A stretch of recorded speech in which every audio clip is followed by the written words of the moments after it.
听一下另外一首蛋堡的《少年维持着烦恼》。听这首歌的时候，应该我还在成都，我忘记是读高中还是初中了。对我来说，那个时候中文 hiphop 就带给我很深的震撼。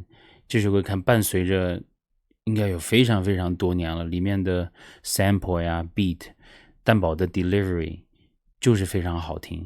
一起跟大家回顾一下这首歌哈。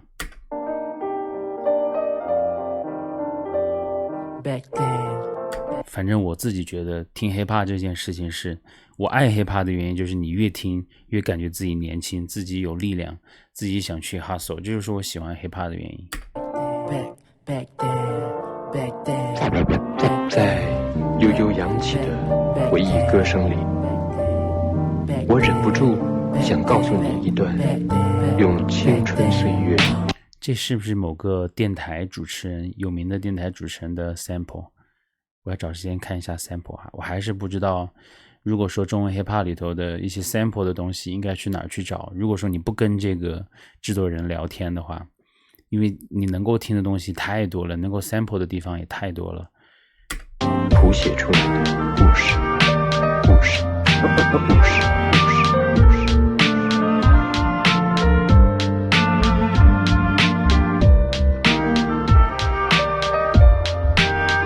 今天真的是一个安静听歌的日子，听了好多蛋堡的歌。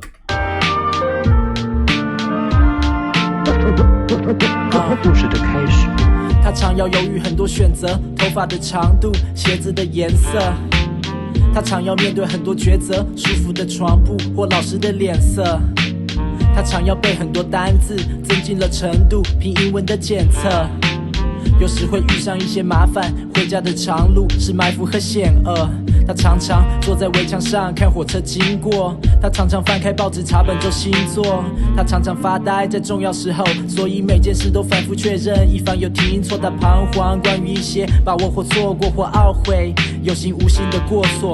蛋堡的每一句歌词适用于我觉得在喜欢音乐的每一个人。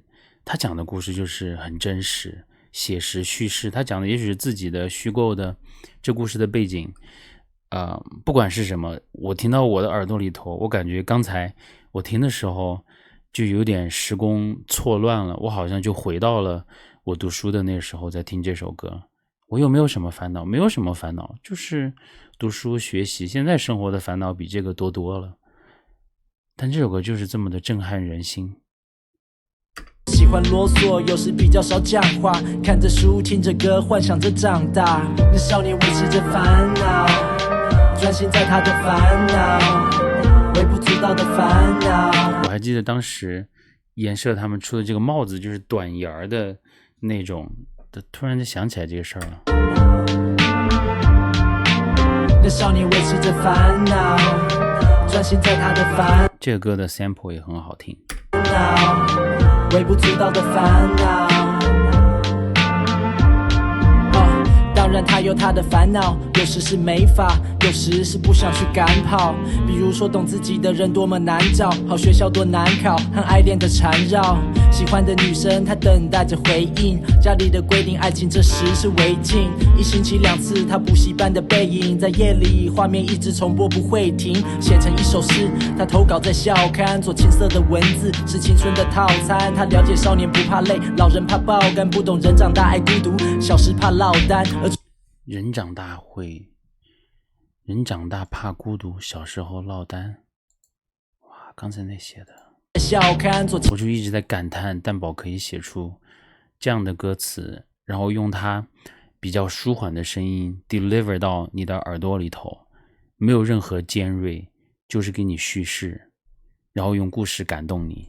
青涩的文字是青春的套餐，他了解少年不怕累，老人怕爆肝，不懂人长大爱孤独，小时怕落单。而处于这个似懂非懂的年纪，和属于未来琐碎的成熟相比，他想的太多显得不切实际，他觉得没有人懂是寂寞的时期。那少年维持着烦恼，专心在他的烦恼，微不足道的烦恼。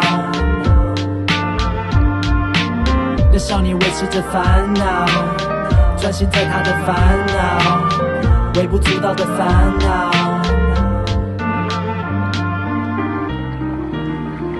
这首歌我真的听进去了，就脑子里面好像有那种电影画面一直在这种切换。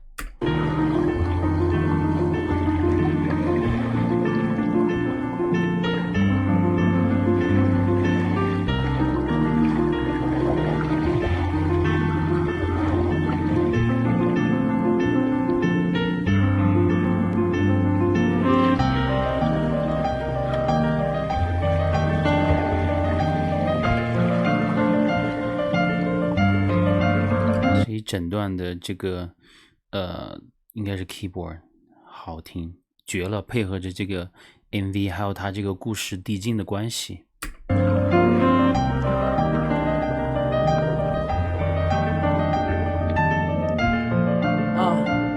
听着听着，他多想跳过现在的生活，没想过多年后却发现这成为乡愁。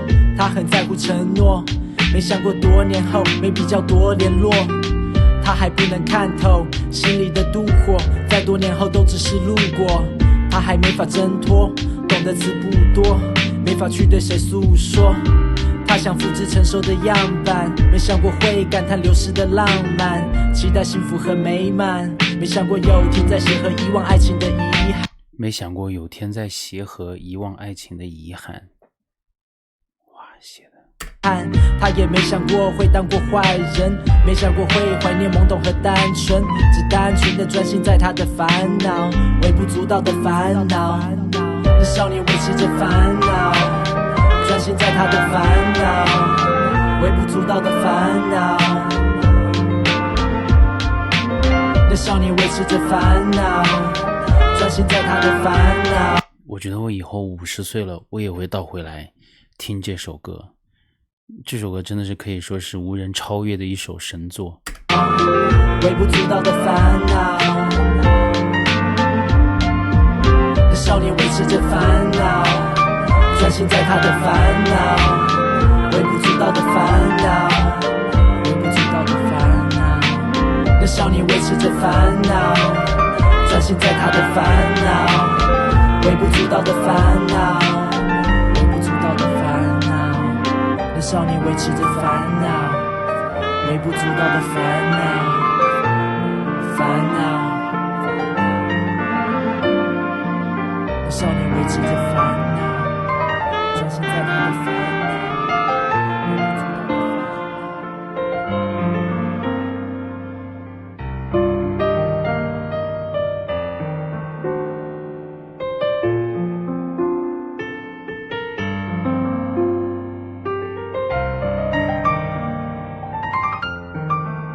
真的就是艺术这件事情回归最原始最简单的样子，就是能够打动人心。很好听啊，这首歌应该是蛋堡的神作之一了，蛋堡的好歌非常多，把这首歌继续推荐给大家，让大家去回顾一下哈，好听。用青春岁月谱写出来的故事。